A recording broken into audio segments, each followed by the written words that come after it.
Today's episode is brought to you by Dr. Jeffrey Halstead, DMD. Dr. Jeffrey Halstead has been Canandaigua's hometown dentist for more than 35 years, offering routine dental care as well as cosmetic dentistry, implants, and dentures by their highly trained and experienced staff. Visit them online at canandaiguadentistry.com or find them on Facebook and Instagram.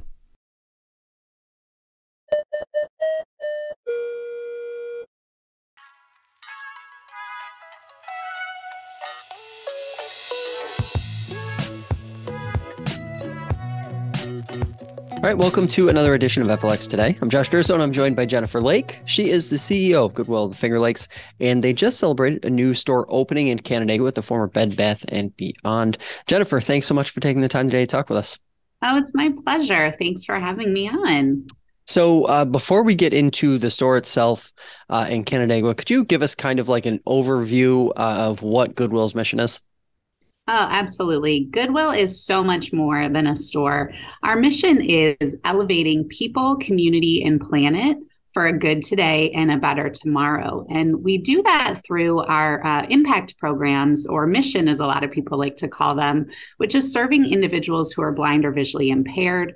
We're proud to be the 211, the Lifeline, and the 988. So information referral, suicide hotline, really being there 24 hours a day, 7 days a week. And then our Good Neighbor program, where we partner with other nonprofits. And in some of our stores, including our newest one, we actually have a community-based navigation center where people can come in and get connected to the programs and services that can support them in wherever they are in their life. Very, very interesting. So let's talk about everything going on in Canandaigua. First of all, I guess the why Canandaigua, why that location for the newest store? Walk us through that one first. Sure. We have been looking for various properties in Canandaigua. I've been with Goodwill for 17 years, and we've had a couple different fits and starts, but the support from individuals in the town and in the village has been so strong, really encouraging us to locate a donation center, and hopefully a store. And so when this opportunity came along, we were actually contacted by the broker that was repping the site, who has done some other deals with us, and knew that this was on our radar. And with the closing of Bed Bath & Beyond, it left a little bit of a hole in the community. And, we are happy to do that.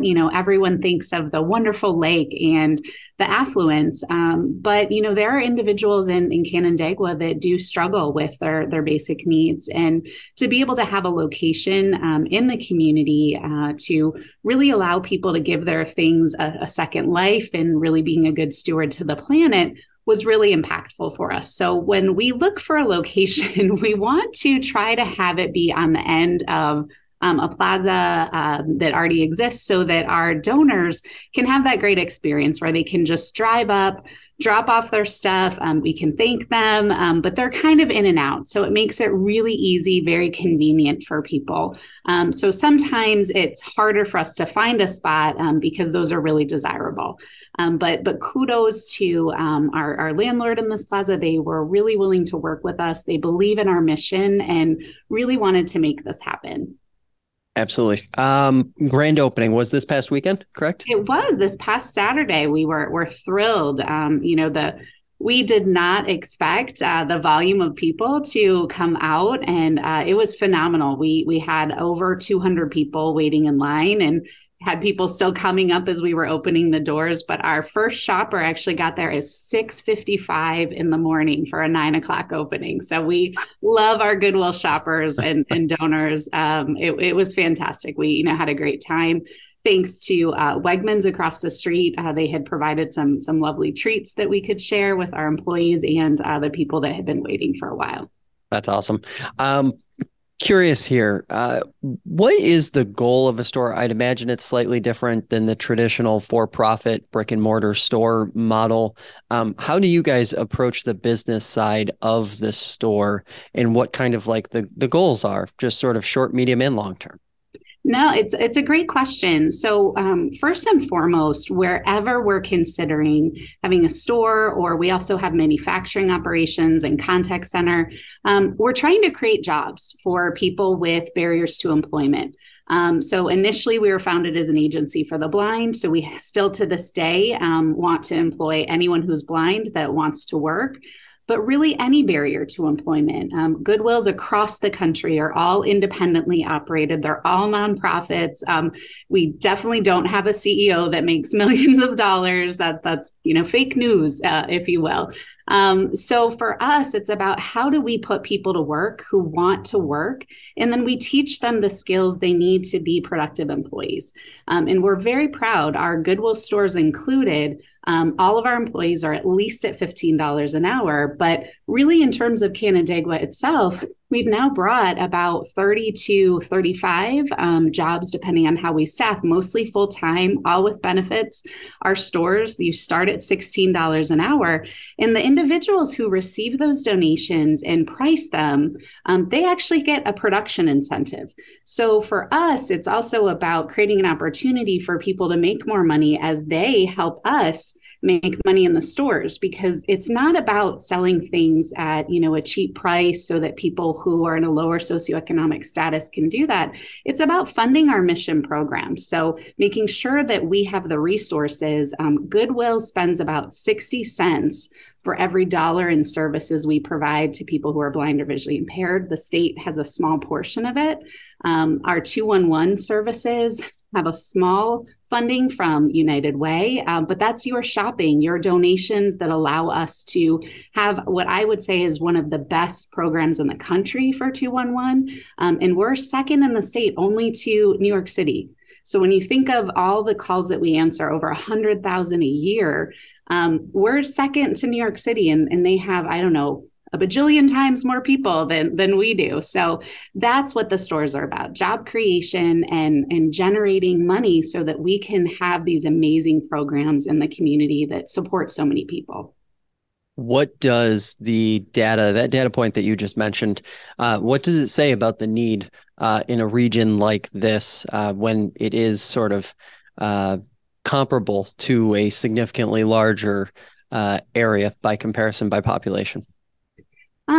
So I choose to kind of see the hope first. So what it says to me is that because we have, Goodwill's resources that are thanks to our shoppers, thanks to our donors, it allows us to really staff 211 and 988 in a way that allows people to use the service and trust that when they call, they're going to get that empathetic person, that individual who's going to help them navigate whatever's going on. It could be as simple as you were diagnosed with cancer and you want to understand what support groups. So, we often think about, I'm about to be homeless or I can't pay my bills, I can't feed my family. And we do all of that. But there's also reasons why, everyday individuals whose, life is going on would still call. It could be the retiree who decides, I want to volunteer, but I'm not that computer savvy. How do I get connected to volunteer opportunities? Or, what's this thing about a senior center in my community? So we're there, but it's because we can resource it so that there's trust. And we've been able to be kind of that entry point for people when they know they need help with something, but they don't know who to call. We all know from the time we're little that, you call 911 for, fire, if you're, feeling, unsafe and, someone's trying to come into your house and, we know those things, but everything else, it just seems so confusing. And that's why we're proud in the Finger Lakes to kind of cut through that. And the other piece is we invest in growing the database. So we actually have a great team of 4 individuals who work in each county that we support to really make sure that the resources that we have are accurate, they're up to date. And that way individuals won't have to worry about, they call and then they try to get connected, but, they're closed. So, I think it just speaks to our community's willingness to get help, to resource help. And, we don't always get it right, Goodwill included, but what you find amongst, Goodwill, the community-based organizations that give us their information and are serving people, is just that willingness to be there to help and support whatever's going on. Is the trend line upward in use of those services? As in, say, over the last, if you took a snapshot of the last 4 or 5 years, is the trend increasing towards more folks using, taking advantage of those various services to get connected to whatever they need to get connected to? I would say it is. So, we saw a tripling of volume in the pandemic. There was a lot of pandemic related programs and aids. And as we've kind of come back down to what I'll say is our new normal, we are still, so pre-pandemic, we were around 32,000 calls. In the pandemic, we got as high as almost 300,000, and we seem to have settled now this last year around 100,000 calls to 211. And then with 988 launching as that single access dialing for the National Suicide Prevention, where individuals who are having any type of mental health, substance use, or suicide thoughts can call, we're seeing a huge increase there. So we're at about 800 calls per month, plus about just under 800 texts or chats. So again, whether it's 211 or 988, you can call, text, chat. The calls are always 24/7. The texts are almost all 24/7, and then chats specific hours still. Significant stuff for sure. Store locations, how many do you guys have in the region? So we have 10 in the region now, and then we have 2 in the Syracuse market as well. And the follow-up to that is, how can folks, because especially this time of year, weather's turned, it's spring cleaning, donation boxes are getting full in the garage or in the basement. Probably some people thinking about, okay, got to bring this stuff someplace. What's the best procedure? Is it just find location nearest to you, or are there certain areas, certain locations where you guys prefer to get donations? So I would say unless it's big furniture that needs to go to one of our store locations, we have several attended donation centers around the entire region. And those are all open 7 days a week from 9 to 5. Most of them have the convenient drive up, drop off. A couple still, you pull up and park and someone will come out and help you. But our stores, anytime the stores are open, so if you go to our website, goodwillfingerlakes.org, for the most part, they all open at 9.